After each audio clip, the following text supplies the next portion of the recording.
the keys are to the glory days at the stick. From who's got it better than us to brick by brick. It's always the 49ers way, from off-season to game day. Yeah, we talk back. It's the 49ers Cutback.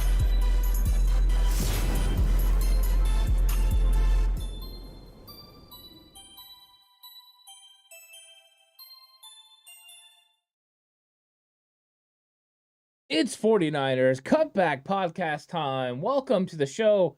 How's everyone doing that's in chat already? Hope you guys are all having a good day. And the 49ers have concluded practice. In fact, some of the press conferences are going on as we speak. D'Amico Ryans, Chris Foerster, Jimmy Garoppolo set, to do their press conferences, and that's what's going on. But there was some injury report news that came out today.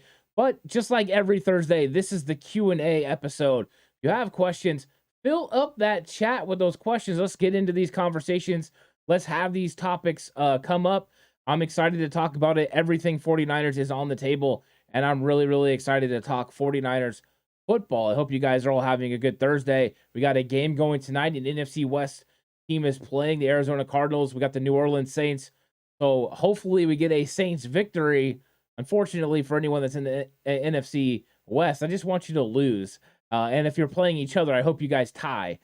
I want no success for the NFC West, and I don't care what anyone says about it. And what is up, BV50? How's it going? Marvin and SG all up in chat. How's it going? What's up, Frank? Welcome into chat. Glad you are here. So let's talk a little bit about some of these injuries while I'm waiting for questions and stuff to come in, because there was some things that happened today. First off, the 49ers, Nick Bosa and Trent Williams, they're hoping to have them back, and it looks like they're on target to do so because they were back at practice again. Hufanga wasn't at practice, but he on Wednesday, but he was suited for Thursdays, so he's in concussion protocol. But that is the next step. That's a good sign. Once he starts getting out there and doing some physical activity, then they can re-gauge. But that means he's progressing through concussion protocol. That is a good news and a good sign for Hufanga, meaning he could be capable of playing on Sunday. They'll push it till the very end. He'll have to clear protocol, but you're hoping that he clears on Saturday. That would be when you're hoping that happens for Hufanga, and at least he's on the right track. That is good news for the San Francisco 49ers. Defensive backs Jimmy Ward and Charvarius Ward were doing work on the side field. That is good news, even though Charvarius Ward wasn't practicing. The fact that he was doing anything on the side field is good news, and maybe Charvarius Ward will be back out there Friday for walkthroughs. I think that's important. Maybe tomorrow. That Jimmy Ward ended up doing some limited work in practice. So Jimmy Ward continuing to figure out where he's at with his hand and how to deal with the cast. But I think he's moving in the right direction as well. And then tackle Mike McGlinchey returned to practice after the calf, so he's going to play. That is good news. The 49ers could actually have Trent Williams and Mike McGlinchey, the starting tackles, playing against the Kansas City Chiefs this week. That would be huge if they're able to get Hufanga, Ward, Jimmy Ward, Charvarius Ward, and Bosa back too. This defense could have a whole entirely different look than what it had just last Sunday against the Kansas City Chiefs. Could be crazy. So I think that's it's one of those things. It's kind of fun to think about. So let's see. We got some of these questions coming in. Frank is saying, aloha, slow day in paradise. That's nice. So, of course, Frank enjoying Hawaii. I hope it's really nice for you. Makes me jealous. Shylock says, will the 49ers defense show up after 7-13 in the fourth quarter this time around? I'm hoping the 49ers defense shows up in a big way, and having some of these players back is going to be important. It just makes it a lot easier when you have that. SG says, who are your top 5 current 49er players of all time? I'm guessing since you said all time, I would start with Joe Montana. He's number 1. Ronnie Lott, he's got to be on that list. I'm just going to go in my lifetime because these are guys that I saw. There's a lot of really good ones that came before I was ever born. But those two are fantastic. I think right away, those are guys who stand out to me. I think you probably have to put Steve Young in that mix. He was really, really great. Jerry Rice, of course. I don't know why I didn't say Jerry Rice already. The top 3 should always be Montana, Rice, and Lott. But I think it's those 4 guys and probably Patrick Willis. The things that Patrick Willis did were absolutely ridiculous. So I'm going to go with that. But there were a lot of really great players before I was ever born. I was born in the 80s. So I'm just going to go off what I personally saw. But there's tremendous players all throughout 49ers history. So some of the other injuries, Eric Armstead, of course, is still out. But did not participate in practice. Limited practice guys were Bosa, Ebukam, still dealing with the Achilles tendonitis. I expect him to play. He's limited in practice. He'll play. Being back on natural grass is important. Greg Jackson with the knee, he'll play. Just, getting over some of those, playing on turf for a couple weeks is rough. McGlinchey did practice. That's good news. Jimmy Ward, of course, and then Trent Williams. That's good news. And then full participation in practice. Demetrius Flanagan fouls, which means he's overcome the knee tendonitis that he was dealing with. Tyler Kroft is all the way back, not limited this week. Last week he was limited and then was a scratch for the game and was inactive. So Kroft could be a big part of this offense again. He was getting first team reps when George Kittle was out the first 2 weeks. So I think Kroft is somebody that's important. And then Charlie Warner's shoulder healthy enough that he was able to go full in practice. As far as the Kansas City Chiefs, their cornerback Rashad Fenton did not play. He's dealing with a hamstring, so he didn't practice. Limited practice, our defensive end, Michael Dana, a guy that they've really counted on a lot this year, and guard Joe Thuney. Both of those guys, are limited in practice. I expect them to play. Full participant in practice, our kicker, Harrison Butker, he's going to play. The young guy, Brian Cook, he's been dealing with a concussion, but now he's back. Nicole Hardman was dealing with a heel. He's back. Trey Smith, their starting left guard, he's back, even though he's dealing with a pectoral. And L'Jarius Sneed, who they blitz a ton, was dealing with a knee. He's going to participate as well. Kansas City's pretty healthy overall. It looks like the 49ers are getting healthy, but you want all these guys for sure back when you're playing against the Rams here in a couple weeks. So I think that's something to remember. And then Frank says the 49ers are like women. I love but can never have, and still feel protective of her and want only the best for her. So when I see negligence, lack of urgency, I tend to be fighting mad. I think that's fair.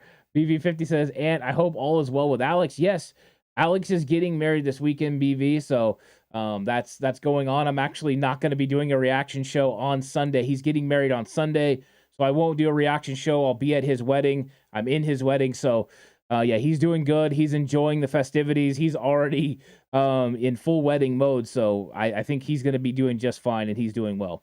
SG says, and who are your top 5 current 49er players? The current 49er players, Nick Bosa, I think it goes actually Trent Williams, Nick Bosa. Those are the top 2 I start with. And then after that, I'm going Deebo Samuel, Fred Warner. Let's see. And I'm going to go Charvarius Ward. I'm going to give him his props. I think he's one of those top 5 guys right now. I think you could argue there's other guys. I think that, George Kittle hasn't really had the season. Probably should be Kittle, to be honest. He should be that 5th guy. But I'll go with Ward. I want to give him a little bit of respect, even though we all know George Kittle is probably that guy. Eric Dane says, do the 49ers still defer the opening kick? And if so, you think they should switch to receiving since they're clearly built to play with the lead? That's a good point, Eric. You could always switch. I know coaches have different perspectives. A lot of times you want to kick off. You want to go ahead and get a stop. That way you get good field position. It helps your offense overall. But I was a coach that always received because I was an offensive coordinator and I wanted to go out there and get to an early start and set the tone for the entire game about how my offense was going to execute and how we were going to roll. And I like to put a deficit and put pressure on the opposing team. And when you have, a powerful offense, that's really important. So this could be a week, especially, where you do that. Keep Patrick Mahomes off the field, get the ball first and try to drive down the field using, 6 to 8 minutes of the first quarter and getting some points. I think you're right. That would set the tone. It might be a good way to go. Hadn't thought about that yet, but Eric Dane coming with a good point of view on it. So I really like that. Marvin says his top 5 are Jimmy Johnson, Dave Wilcox, Ronnie Lott, Joe Montana, Justin Smith. Let me say this. Okay, Jimmy Johnson is fantastic. Dave Wilcox as well. But Justin Smith being on this, I love that, Marvin, because Justin Smith was my favorite player from the Harbaugh kind of days. I absolutely loved him, and I don't think he gets enough respect for what he did. So I love that. So good ups to Marvin for coming with that. SG says, who will score the first TD of the game against the Kansas City Chiefs? Well, I was right a little bit ago. So if you're talking who will score first for the 49ers, I got it right when it was Jeff Wilson Jr. a couple weeks ago. Let's see if I could get this. I think it's going to be George Kittle. I think George Kittle is going to score the first touchdown for the 49ers. I think it's going to be a point of emphasis to get him involved and get him the ball. And there is avenues for George Kittle to win against the Kansas City linebacker and safety group. So I'm going to go with Kittle on this. I think Kittle comes back. Jimmy Garoppolo has the time to throw the ball. So we'll roll with that. And Frank says, gonna be a fun game. Forget everything. Just enjoy every snap. That is what that is the team considered the standard in the NFL. There are games you live for, win or lose, no quitting. Yeah, I mean, they're going to go out there and they're going to compete. And the 49ers, when healthy, have a chance to beat anyone in this league. Hopefully they're going to be a lot more healthy, but what they're trying to do is just get that chemistry going and get that execution going. If you watched my game preview show earlier, that was my key matchup on offense, was just getting back to excellence of execution and being able to handle business. And what's up, Edgar? Welcome to chat. It's getting about business and making sure you're executing at a high level. If you're executing at a high level, then that's when you can start reeling off some of these wins and get on a winning streak. I think that's what the 49ers need. But it's all about getting chemistry and getting rhythm this week, so that way you could take that into the Rams and win next week. You want to win against the Chiefs, but a win against the Rams fundamentally changes your season because you're 4-4 going into the break if you lose to Kansas City. But you have a lead in the division, and you're 3-0 with 2 wins over the Rams, who used to be your number 1 threat, and a win over the Seahawks, who are the number 2 threat because Arizona's in the basement. Just put yourself at a good spot. What is up, Michael Humphrey? How are you doing? Says home early, so I'm here live. What's up, Coach? It's going well, Michael. I hope you're having a good one, and I'm glad you got an early start to the night. Get to relax a little bit. I don't know if you're going to watch the game tonight. These Thursday night games have been tough to watch, to be honest. But New Orleans, Arizona, at least the 49ers have a little skin in the game because of Arizona. I got my haircut today. My barber is a New Orleans Saints fan. I talked a little bit about the game, but it's tough. They're probably going to have the red rifle starting. I don't know. But, football's football, and I always enjoy watching any football when I have the opportunity. So Marvin saying Justin was awesome. He was. I mean, he's a big reason why Aldon Smith had the success. Now, Aldon Smith was a special player because he had the length, the ability to bend the corner. He was good. But Justin Smith definitely helped him. And Lou says JG. Talking about Jimmy G scores the first touchdown. That would surprise me coming from you, Lou. But I would love that for sure. Frank says Leo Namalini, Hardy Brown over 70 knockouts. Joe Montana, Ronnie Lott, Jerry Rice. Love it. Leo Namalini, what was he the first pick the 49ers ever had in their franchise? So Frank, that's the thing. I knew that there were players, that were kind of before my time that were really, really good. And I have so much respect for them. But that's why I just went off what I have seen, because there are so many great players in this organization. That's why it's a fun conversation. I love when all those players get brought up. And then like somebody like Hardy Brown, I'm not as familiar with Hardy Brown. So now I'm going to have to go back and read. So thanks, Frank, for putting that out there, because I love that. And Marvin saying, you forgot Bob St. Clair. So Bob St. Clair with a plaque at Kezar. I love the conversation that's going there. Fantastic. And Ronnie's rooting for the Saints. I'm with you. Marvin says, when I was a kid, my stepdad would put on Big Time Wrestling, and Leo Namalini was on there all the time.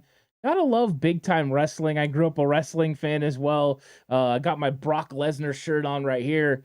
Oh yeah, I love that. Good. Leo the Lion. What's up, Lou? How's it going? I hope you're feeling better. I know you weren't feeling well this week. I hope you're doing good. And hopefully the 49ers put out a good performance for everybody this week. That's what I'm hoping. Ronnie says, Ants, what's your thoughts on Elijah Moore requesting a trade from the Jets? It's not really surprising. Elijah Moore, kind of been in the background there. They haven't been able to do a lot offensively with the passing game, even though they have the young quarterback who's in his second year in the system, but he got hurt. So they've had some dealings there. It's not surprising. I think if I'm the Jets, I don't trade him. But if you really want to move on from him, he'll probably be a cheap option. Who will be involved in that? I don't know. Will the Jets be willing to work with the 49ers? Maybe. I think I would be willing to call, but what are you going to do in the wide receiver room? Because, right now, Danny Gray can't even get on the field. So it's interesting. But I liked Elijah Moore so much coming in the draft. That's why coming out of the draft, I'd be interested in him because he's a young guy with tremendous upside. So maybe the 49ers would be interested in him. But I think that's interesting that he's requesting for a trade because I thought, that Saleh really ran a tight ship, and I figured everyone would be on point, but that offense has been struggling. Let's see. Haystack Calhoun. Ooh, Frank coming with Haystack Calhoun, Pat Patterson. Pat Patterson was my mom's favorite wrestler, so yeah, that's pretty interesting. All those guys coming out. That's pretty funny. So the injury reports are in for the 49ers, and at least it's looking promising. I think that's good news so far for the Niners that they've got at least some good news coming their way because it has been really tough. And, Jimmy Garoppolo had to talk about the Super Bowl this week. I think that's been one of the toughest things to watch is these players that are being talked to about 2019. Bosa wanted nothing to do with watching that film. He said he wasn't going to watch it. Kyle Shanahan said he watched it a couple times, but it wasn't enjoyable. That's just one of those toughest things. I know there's players that never watch the game back ever again, and I don't really blame them. It's tough when you lose those big games. I've lost in championship games before, and they're rough, and it wasn't even a Super Bowl, which is absolutely ridiculous. That's the height of everything. There's that.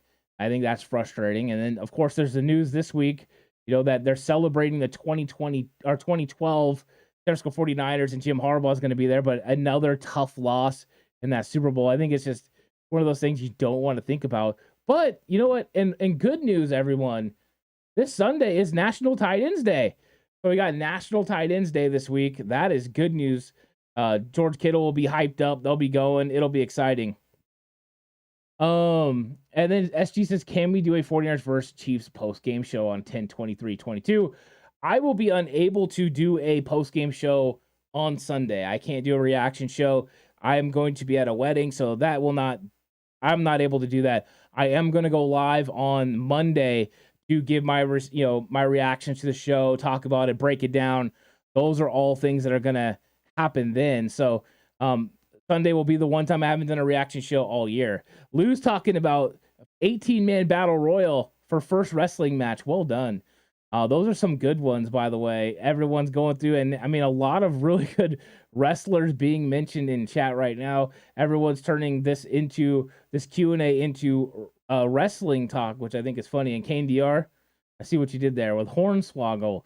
Love that as well. It's pretty funny overall. But yeah, any questions you guys have, continue to drop those in chat, and we'll have a nice conversation about it. So we've got, some decisions the 49ers are going to have to make. We'll see what happens tomorrow with the walkthroughs, because if the 49ers end up having Charvarius Ward out there, maybe there's a chance he could play, which would be huge. I know he wants to be out there to be able to play against his old unit. But you got to be able to keep him healthy, because Charvarius Ward against the Rams is more important. And then you had the talk. I don't know if anyone saw this, but one thing, the Rams, I guess, lowballed Odell Beckham Jr., and by lowballing Odell Beckham Jr., he's kind of looking around. And then you had the talk that Travis Kelce got called by the Kansas City Chiefs about redoing his deal to free up cap space. And he was kind of hinting that it could be for Odell Beckham Jr. So it could be one of those situations where the Rams are going to take a hit here because they're not winning at a high level right now. Something like what happened to the Niners last year, where they weren't in on Odell because of their record. And now that he's been disrespected apparently by the Rams, Odell Beckham might be headed to the AFC. It might be one less weapon the 49ers have to worry about. And with the 49ers playing the Rams next week, they're not going to have to worry about Odell maybe the entire year. It's really interesting the way that this is playing out, and how the AFC is so top heavy with tremendous talent. It is really crazy. And what's up, Jag? How's it going? Does at TCC, what's the plan for Brunskill moving forward? I think it has to be to eventually play center. I think with the way that Jake Brendel has played, that there needs to be a move to Daniel Brunskill. But what is the proper time to do it? We know that you don't really want to, mess up chemistry. Chris Foerster didn't put Aaron Banks in last year, even though they believed Aaron Banks was ready to go. So I think that the bye week would make the most sense. So maybe you're rolling with Brendel for the next couple weeks, and then you go ahead and you make the switch during the bye week to Daniel Brunskill. That way you have Brunskill in case you need him against Aaron Donald in a week to play guard. But I think that's the plan, because Brendel hasn't played good. And Brindle has had so many of these little key errors, from snapping it off his butt, the one that Ross Dwelley picked up and saved the 49ers in that game, to the snap infraction last week. There has just been a lot. There's been a lot of whiffs. There's been a lot of, you hear Spencer Burford talk about communication problems on blocking. How much of those are going to Jake Brindle? Brindle's strengths are second level blocks, being able to get to linebackers in the run game. They're not in anchoring against pass blocking. They're not in moving people off their spots. So you have to get creative with the run game and the way that you handle it. So you have to keep giving him help. Now, Brunskill is not like an all-pro caliber or Pro Bowl caliber center, but he could be enough of an upgrade over what you're getting from Brindle. The one thing I do know, we got to a Super Bowl with Ben Garland at center. I do know Brindle's not as good as Ben Garland. Daniel Brunskill might be. I think that's the big difference. It's just how comfortable does he feel playing center? But I think that's the way it has to go. You have to start working Brunskill in there, because I think Brunskill makes them, that's their top 5 when you get Brunskill in there. So it's interesting. And SG says, can we do a 49ers versus Chargers post-game show on 11/13? I will be able to do that. Now, that's an interesting day. I'm traveling that weekend, but I should be back for that game. So yeah, I should be doing a post-game show after that game. That's post-bye week, but yeah, that's going to be one heck of a week, because I'm traveling and then I'm coming back for the game. So hopefully that will work out. And Frank says Odell likes Kyle's system. Him in the slot will be crazy. If the 49ers feel they're not going to get enough out of Danny Gray, Odell Beckham is a huge fit for the 49ers, because they're playing Jawan Jennings. He has a fourth wide receiver most of the time. It's like he's playing like 15 snaps. Odell Beckham would be a huge addition. Would the 49ers be willing to make that move for Odell, and would Odell want to come to the 49ers? I mean, that's the bigger question. It looks like the Chiefs are in on him. I mean, Kyle Shanahan loves Odell Beckham Jr., so you can never count the 49ers out. I just wonder if that has sailed. And SG is saying OBJ to San Francisco. I mean, you never say never. We know that John Lynch is willing to make moves. Maybe he would make a move for Odell Beckham Jr. I keep saying they need to make a move for Ndamukong Suh. That's what I'm seeing. I'm going with the Hosses up front. If I can get a defensive tackle to add to this rotation, that's what I want. And a big-time defensive tackle might be the way that I would be going. So Marvin Rose says, so should Brindle change in name to Butt Air? I don't know why that made me laugh so much, but it did. Well done, Marvin. Good job. I like that. Frank says, if the 49ers win this week, OBJ might be enticed to come on board. Come on, Niners, market yourself. You're right. Odell Beckham Jr. wants to win. He already knows he's not going to get a huge salary this year because he's coming off the ACL. So you're right. Teams that are in position to win a Super Bowl is going to be who Odell Beckham Jr. is going to want to land with. So 49ers could be a possibility. They weren't last year, and John Lynch was clear about that. The reason we're not an option is because of how we're playing right now. We're only 3-5, so that makes sense. Traffic says, what's up? And what's up, Traffic? How's it going? Welcome to chat. SG says, let's do a post-game show on 11/23 after the conclusion of the game. And then Marvin says, me thinks that OBJ is saying, show me the money. He could be. He could be just saying, show me the money. We'll see what happens. And then Frank says, coax Mac back for the rest of the year. Yeah, that's actually something that's been coming up in chat recently. I know Luke Luna was the first one that came to me with it, because he was saying, hey, let's bring Alex Mack back. I wonder where Alex Mack is with all this. I wonder if John Lynch and Kyle Shanahan have been in contact with him. I'm sure the players have. If he felt like they had a legitimate chance to win the Super Bowl, you may be able to do that, but I don't know what his body's like. I don't know what his health's like. A lot of these players, when they retire, they kind of lose a lot of weight, get in better shape. We've seen it with Staley and a lot of other players, Joe Thomas. So I don't know what Mac looks like. If he's in shape and he's healthy, yeah, bring him back, right? You could sign him next week, for instance, and have him practice with the team for a few weeks. He could be ready to go for the Chargers. He didn't want to go through training camp and all that anyways. He never did. So that would be interesting. I would be okay with that if they could make that happen. I don't know if that's an actual option, but I don't mind talking about it a little bit. Marvin says, in order to figure out if you are getting enough from Danny, yeah, you got to kind of get him out there to see. We'll see.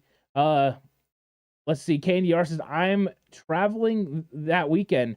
Oh, I wonder why KNDR is traveling the same weekend I am traveling.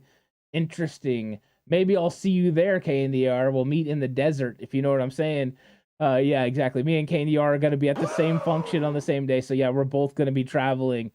So it'll be good to see good old KNDR out there. Jack says Deron Payne or Derek Brown, my early Xmas wish. I think Deron Payne is the more realistic of the two. Here's my thought. I was on John Chapman's Patreon earlier. We do a live show over on his Patreon, the bonus show we do every week. And he was talking about Derek Brown. And I don't think Derek Brown is a realistic trade target for the mere fact the Panthers want their job to be enticing. They're probably going to have a chance to get one of the top quarterbacks in the draft. That's enticing. But you also want to have a defense. Imagine if your new coach is going to be someone like DeMeco Ryans. If you have Derek Brown in the interior and Brian Burns as an edge guy, right away, if I'm DeMeco Ryans, that's a job that entices me because now I'm going to get to draft the quarterback of the future. I think you got to make sure your team still has those pieces that you need. And even though it's a fire sale, when you have a guy like Derek Brown, you have a guy that is only in the third year of his rookie contract. You have him under control for a couple more seasons. And he's one of those guys that's cheap but makes a big impact. I just don't think you're going to move off from him. I think there are other realistic guys from that team you can move on from. Robbie Anderson made a lot of sense, right? Because he's like a friend show and all that. And SG, we'll talk about it some more. Get my email from the description section, 49ers Cutback, and send me an email so we can talk about it. Let me know if that is, a Eastern 5, whatever it is, okay? That way I don't have to make a decision right here on the stream, but we can talk that way on the email. I prefer to handle it that way. Thank you so much. And Frank says Derek Brown from Carolina. Yeah, that's who they're talking about for sure.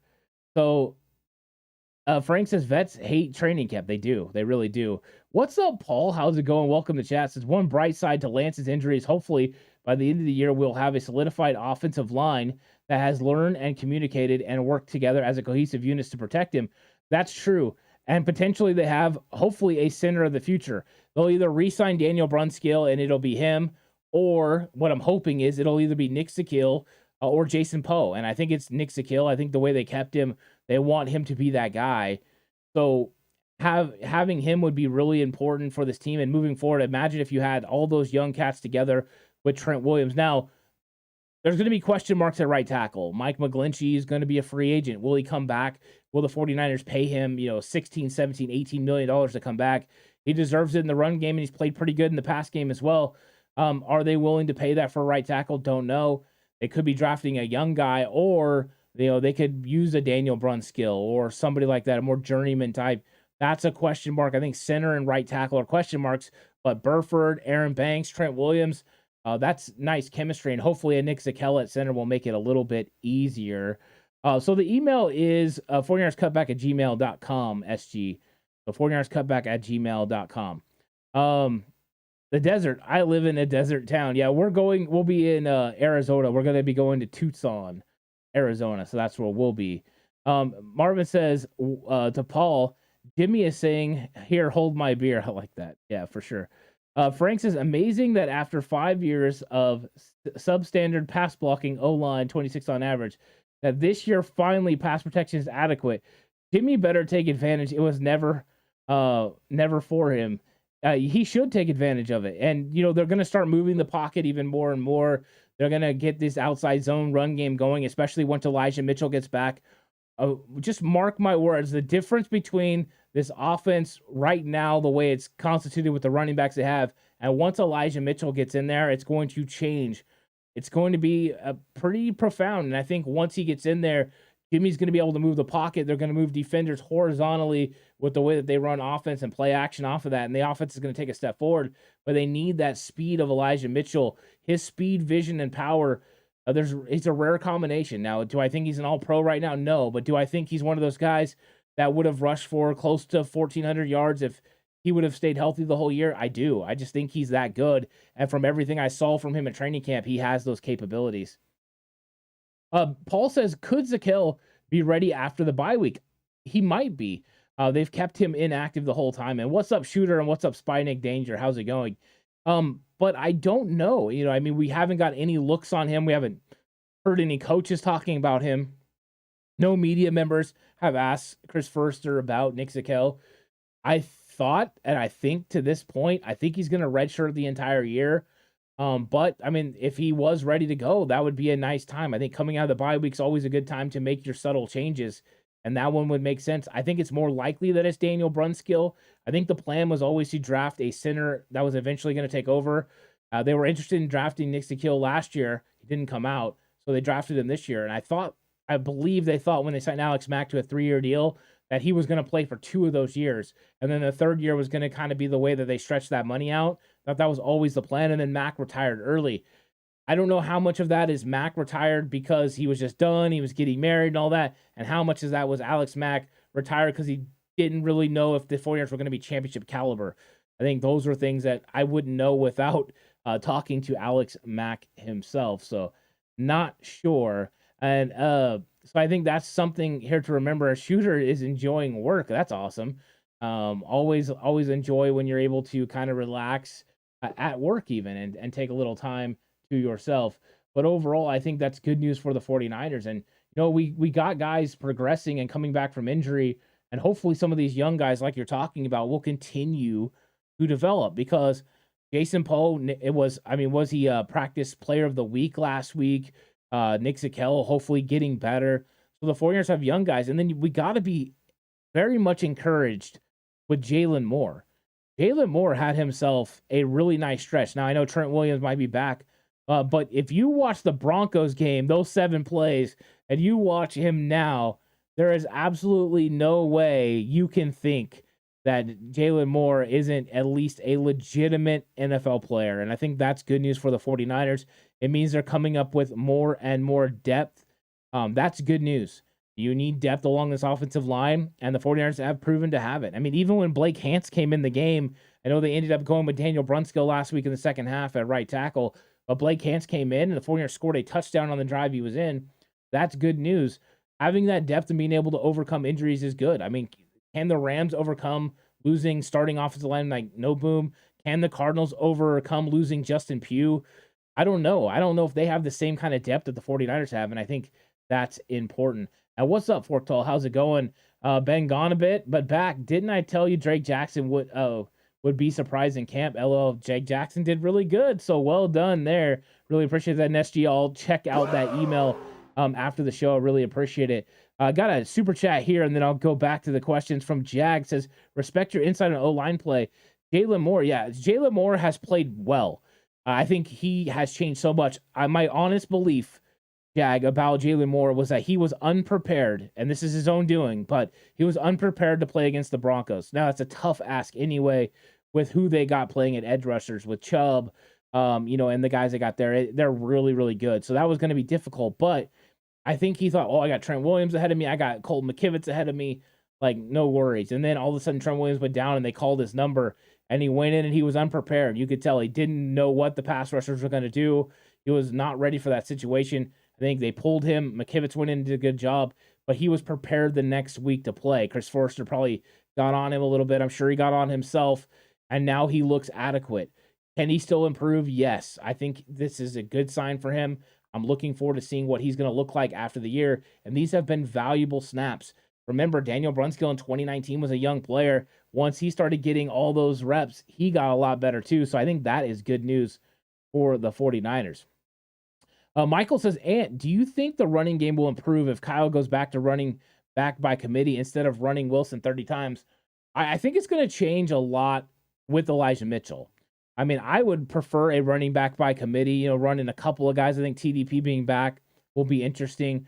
I think he got away from the run a little bit against Atlanta before he should. 16 total rushes is not how you're going to win, but it felt like circumstance a lot of times. You get it back to 14-14, which was impressive using the run, using the pass, but then he could have got to the run on that second drive, and I think he would have. You had that throw to Brandon Ayuk on the slant that would have been 7 yards. It was incomplete. Brandon Ayuk dropped it. Then they took the deep shot to Ray-Ray McCloud. Well, if you're taking the shot to Ray-Ray McCloud on 2nd and 3, which I'm sure Kyle intended on, or even, 2nd and short, number one, it's a good opportunity to do so. But secondly, you can convert on 3rd down and keep the drive going and then go back to your run game. But it didn't happen. Some of the 49ers failures, like the Warner drop and stuff, really goes back to hurt you. So I do think they need to get a rotation. I think he'll feel more comfortable with his rotation once he gets Elijah Mitchell back. Then I think you'll see Mitchell and Jeff Wilson Jr. kind of rotating more. I think that's when he'll go back to his 2-back set. But yeah, I mean, I would prefer that, Jeff Wilson Jr. doesn't carry the ball more than 15 times right now, and that you work a way to get everybody else the carries. But in the grand scheme of things, the 49ers need to make sure they carry the ball close to 30 times. And against the Kansas City Chiefs, over 30 times to have a chance to win. Let's see. Shooter says, Ant, what do you think about Mooney Ward telling reporters that he's going to play this weekend? Yeah, I think he's definitely wants to. I definitely think he wants to play this weekend. It's his old team. He wants to play against all those guys.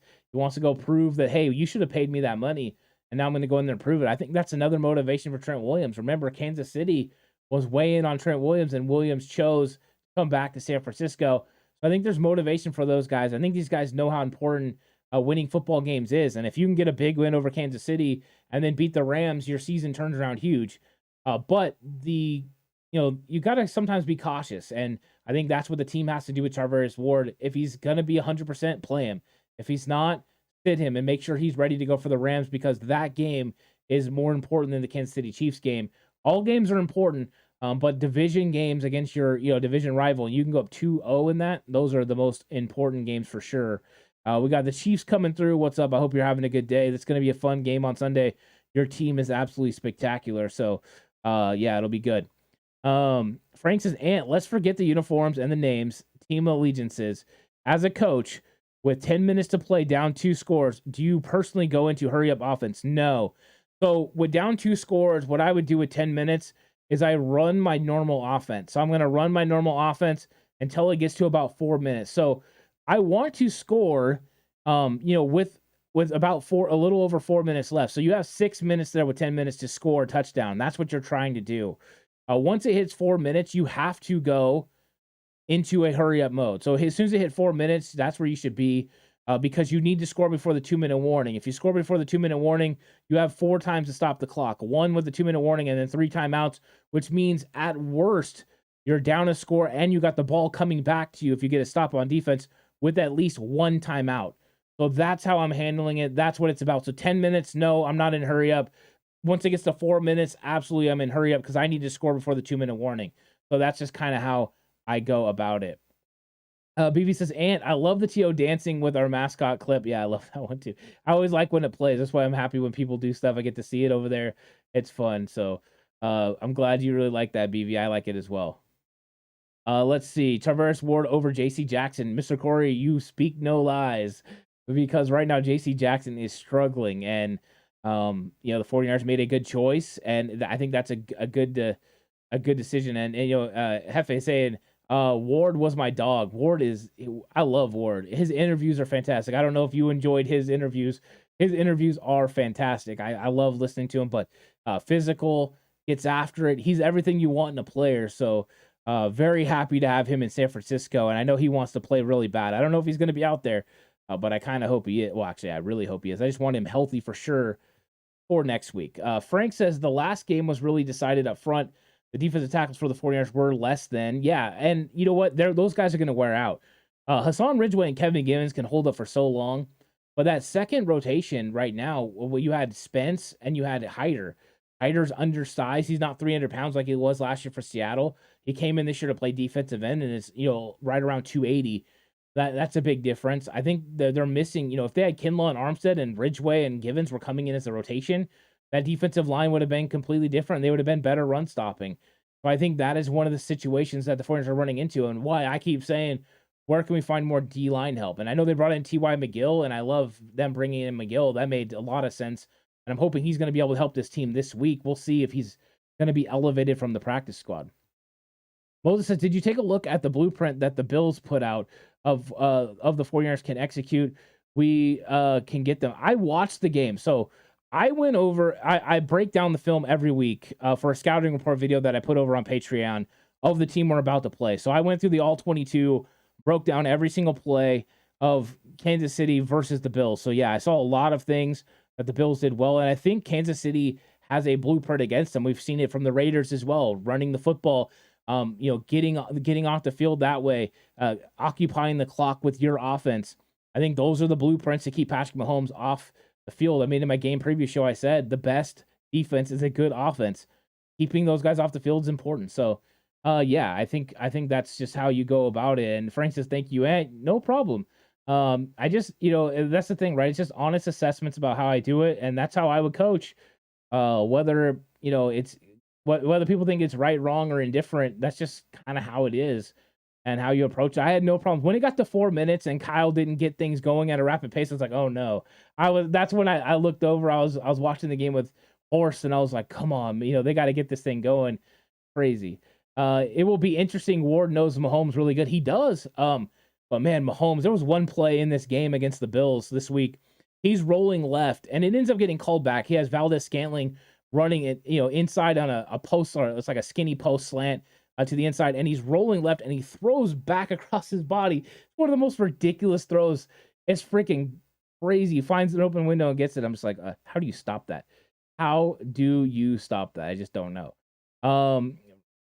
Frank says, I think this team is going to be amped for this game. I think they are. I think they're hyped in general. They want to get that bad taste out of their mouth from losing to Atlanta. You just don't want that to happen. And we got a super chat from Jag. It says, what's the difference, or what's the significance of Coach Turner's return? Well, I'll tell you what I think the significance is, Jag, is first off, Kyle Shanahan talked about he's not running back coach anymore, but that he's going around and being a consultant and helping. That's huge because the one-on-one attention that he can give certain positions is important, but also players. Imagine him going up to Jordan Mason now, watching him get reps and saying, hey, do this. Individual coaching time is important to have, and it's hard to find in the NFL when you have a guy with the extensive knowledge and dedication to detail like Bobby Turner, and now he can, put that in all areas of the offense. I think that's huge. That's what Kyle Shanahan needs, because when it comes to execution, it's the little things. A lot of the players that I played for used to think a lot of things I did was redundant. Like, we're doing this over and over and over. Why are you doing that? And the reason was you had to get it perfect. You have to do it perfect every single time. And if you get those reps down, you're able to. And somebody like Bobby Turner pays attention to that. Kyle said they got mad at the way the receivers were getting out of the huddle, how they weren't getting. That is great. So I think Bobby Turner is huge for this offense. And I think we'll start seeing, kind of the rewards of that over the next several weeks. It's nice that he has Anthony Lynn at running back, and now I think Bobby Turner being in this role, he's going to help bring this team to another level. So I thought that was a huge addition and a big get for the 49ers coaching staff. Mr. Corey says, Ant, did you hear that the Panthers were asking Ty Davis Price in any deal for McCaffrey? Hell no. I did not hear that, so I haven't heard any details about a McCaffrey trade other than the fact I heard they were wanting a 1 for McCaffrey. So a Ty Davis Price for McCaffrey, that doesn't surprise me. 3rd round pick, right? You're getting some value back. I don't know if the 49ers will be willing to do that. I like Ty Davis Price. I'm not even sure I'm willing to trade for McCaffrey, depending on what it would have to be for a pretty cheap offer, right? I think the 49ers couldn't give away a lot to get McCaffrey. I like McCaffrey. I like his ability in this offense. I just don't want to give up a lot of capital because we don't have a lot of capital over the next couple of years. Peter says the problem with KC is that we can shut them down for 3 quarters, but if the Niners offense doesn't put up big numbers, Kansas City can always come back and win it. That's right. They're never out of the game. You know what I mean? 14, 17 points, 20 points. What is the number? You watched their playoff run a few years ago, and it was like no lead was safe. And I think that's one of the struggles. And that's one of those times that you wish you had your elite defense, because if you had your elite defense, you could feel like, if we got up 14 points, we could close the door, or at least slow them down. So it's all about keeping Patrick Mahomes and that offense off the field. If you can keep them off the field, then you have an opportunity. But you're right. 49ers offense is going to have to score points this week. In my game preview show, I asked everyone to give score predictions, and there was a lot of high scores coming from everyone. So I think everyone sees that this might have to be like a New Orleans, a 2019 kind of game where the Niners have to score a lot of points. Do they have those capabilities inside them? Yeah, it's going to be very tough. Michael Humphrey says Ward and Verrett equal 2 press lockdown corners. Warner plugging the middle. Bosa and Drake Jackson speed rushing the edge equals unbeatable historic defense. If Verrett comes back, and I'm saying this like this, I love Jason Verrett. If he comes back to that 2020 form and you have him and Charvarius Ward on the outside, the versatility it's going to allow Jimmy Ward and Talanoa Hufanga to play with is, you're right, going to make this defense elite again. And I think that's why they need to find out real quick who Jason Verrett is. Is he back? Is he healthy? If he's back and healthy, then yeah, you can go back to what you were doing because now you have a guy equivalent to Emmanuel Mosley. If not, you need to make a move. Find a player in the trade market that you can go ahead and get. I think that would be the most important move for the 49ers. There's two moves I feel that are the most important, and that's defensive tackle depth with not knowing what Kinlaw is going to do unless you know medically and the cornerback. And if Jason Verrett's the answer, then that eliminates one. I think the third one after that is probably Jake Brendel in the center position, but those are kind of the three positions the 49ers need to figure out over the next several weeks, especially with the trade deadline rapidly approaching. Frank says DJ Jones and K'Wan Williams, the Shark, were instrumental in Denver win. You could see them anticipating the timing of the offense. It was a game of inches, the smallest advantage. It was, and that's one of those things that's tough when you play teams that used to be a part of your team. It's really rough because they have an understanding. You can also use it to your advantage. You make them think one thing and you do another. Famously Green Bay had the same calls as the 49ers. So one time they would make fake calls and then run it. So yeah, I think I know what you're saying. It definitely does make it tough. Marvin says Niners do not have a number one pick next year. That's right. The Miami Dolphins have it. So you're hoping the 49ers make it a pick that's like late 20s or early 30s. That way it was them giving up, a late one. And Moses says, my prediction, Niners win in a thriller 28-24. I love that. The Chiefs average about 29 points per game. So holding them, to 24 is not ridiculous. I think that is a possibility. And Jag with a $5 super chat says, gotta go. Great show as usual. I just wanted to say how much I appreciate your hard work and dedication to give the faithful great insight. Stay blessed. Thank you so much, Jag. Really appreciate when you come through it. Always fun to get questions and interact with you. So thank you. I really do appreciate the kind words. It means a lot. And Frank says, let Jimmy cook. Set up the run by passing to open up lanes. A reverse from Kyle's normal 2 runs and a third and a long pass. Now we're on the same page, Frank. That's what I said in the show as well. And what's up, David Villa? How's it going? And yeah, no, that's exactly right. Early on, I think Kansas City comes in trying to take away the run game, knowing the 49ers want to run the football to keep Patrick Mahomes off the field, and you go with the rhythm passing. You let Jimmy Garoppolo get the ball out. Make some plays that way, get third and shorts that way, and then you run the ball once they kind of ease up and spread out. I think that's the avenue you have to go. Now, Kansas City comes in, and you can, if you're on my Patreon, you go to the scouting report.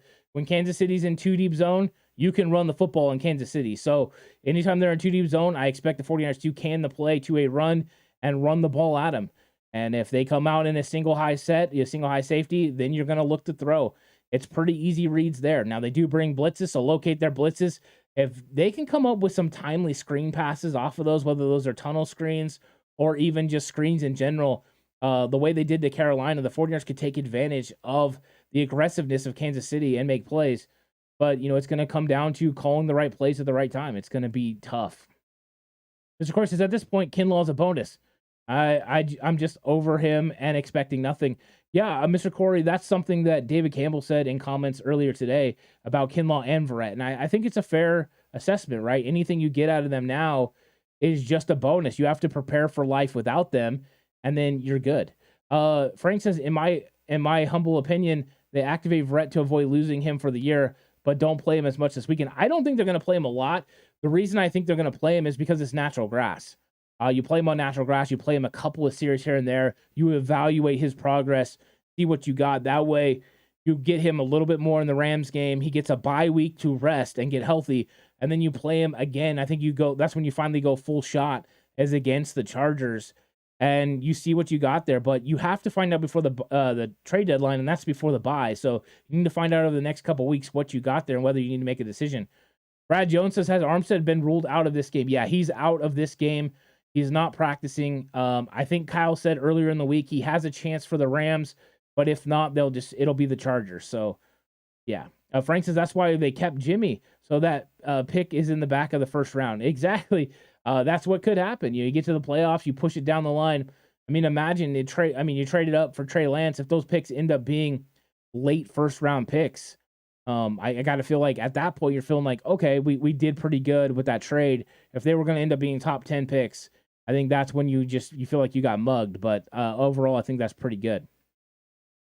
Frank says, Wilson over 100 yards, we win. I'm with you. If you're running the football and you're able to get 100 yards rushing from Jeff Wilson Jr., you have a really good chance to win the football game. Eric Dean says, yeah, right. Jimmy can't cook. It would take him 5 minutes to cook a minute rice. Ooh, well done. I love that comment right there. It's fun, right? Have a little fun with it. There are people that believe Jimmy can't do it. There's people that believe Jimmy can do it. I think Jimmy can do it in spurts. I think you have to take advantage of what Jimmy does well, get him in the right situations, make it so it's rhythm passing. I think those are areas where he can be successful. But I think when you get it, out of the realm of the things he does well, then he starts to struggle. I don't know if he can cook, but he can make plays at times. And that's what you have to take advantage of. And he's proven that, there's going to be those bad games and he's going to make mistakes. But he's also proven at times he can play well. What you're hoping is that you're going to get more of the good times than the bad. But overall, he had two really bad passes last week. He had the one that was intercepted that he threw high to Deebo Samuel. And then he had another one that should have been intercepted by a linebacker. Both of those were bad throws. Other than that, I thought he made some pretty good throws overall. So, not going to hate on him, but also not giving him overall just tremendous praise. I think he kind of played just, a good enough game to win. Marvin says, Wilson, no fumble, we win. That's true as well. Frank says, Jimmy is perhaps the best 2-minute quarterback in the NFL, but that is when Kyle's playbook gets tossed aside. The players know. Interesting. Mr. Corey says, still don't understand why Mosley was in the end of the blowout instead of Ambry Thomas. Only the fact that if they would have scored on that play, it would have made it somewhat of a game. So, I probably wouldn't have had him in. I know Lenore and Womack were playing the series before that, but that one's a little tough. I think the one that was probably, was more frustrating was the year before when Jason Verrett got hurt, because the 49ers shouldn't have needed those guys to be in the game still. They should have had that game figured out and won. But yeah, it's struggling. Frank says Mosley came down straight-legged. I saw it immediately. Yeah, that was frustrating. I knew he was hurt as well. Ronnie says, how many trickery plays do we see in this game? I don't think we're going to see that many. Well, let me take it back. Kansas City, I think, will run a lot. I think we'll see a few from Kansas City. I don't think we'll see very many from the 49ers.